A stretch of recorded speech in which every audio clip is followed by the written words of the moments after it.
Axis Nation Cup 2024 kembali diselenggarakan di 40 kota dan diikuti oleh 1.650 sekolah SMA-SMK dari berbagai daerah di Indonesia.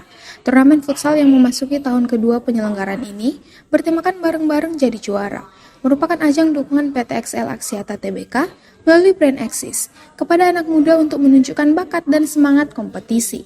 Salah satu lokasi penyelenggaraan adalah JK Arenatorium yang juga dikenal sebagai Gor Unhas. Di kota Makassar ini, laga futsal digelar selama 3 hari, yakni 11 hingga 13 Oktober 2024. Khusus di kota Makassar, ada 40 sekolah menengah atas dan kejuruan yang meramaikan event ini. Dan pada tahun ini ada kategori baru, yaitu futsal putri untuk meningkatkan partisipasi atlet wanita dalam olahraga futsal. Head of Sales Area Sulawesi PT XL Axiata Tbk, Moses Haryanto Baotong, menyebut jika ajang ini merupakan salah satu bentuk dukungan Axis bagi anak muda untuk mengembangkan bakatnya melalui kompetisi olahraga. Axis Nation Cup kali ini hadir di tahun 2024 untuk menjaring bibit-bibit muda olahraga futsal di Indonesia.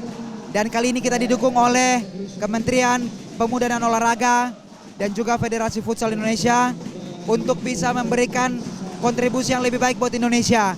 Harapan kami Axis bisa hadir bagi anak-anak muda di Indonesia untuk memberikan fasilitas kepada mereka untuk pembinaan dan kemudian mereka boleh tampil di ajang yang lebih besar untuk menjadi kebanggaan buat Indonesia.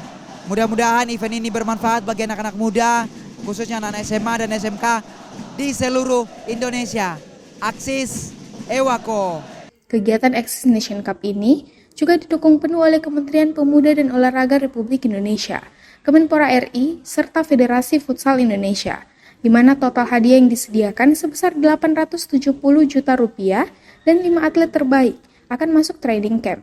Selain itu, Axis juga menawarkan berbagai manfaat bagi seluruh peserta, diantaranya paket kuota internet gratis hingga 2 GB setiap hari selama 1 tahun.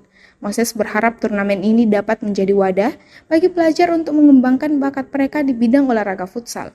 Turnamen ini akan berlanjut dengan babak kualifikasi di berbagai kota hingga babak final pada 16 November 2024 yang akan diselenggarakan di Indonesia Arena Gelora Bung Karno, Jakarta. Feni Septiani Samuel, Unhas TV.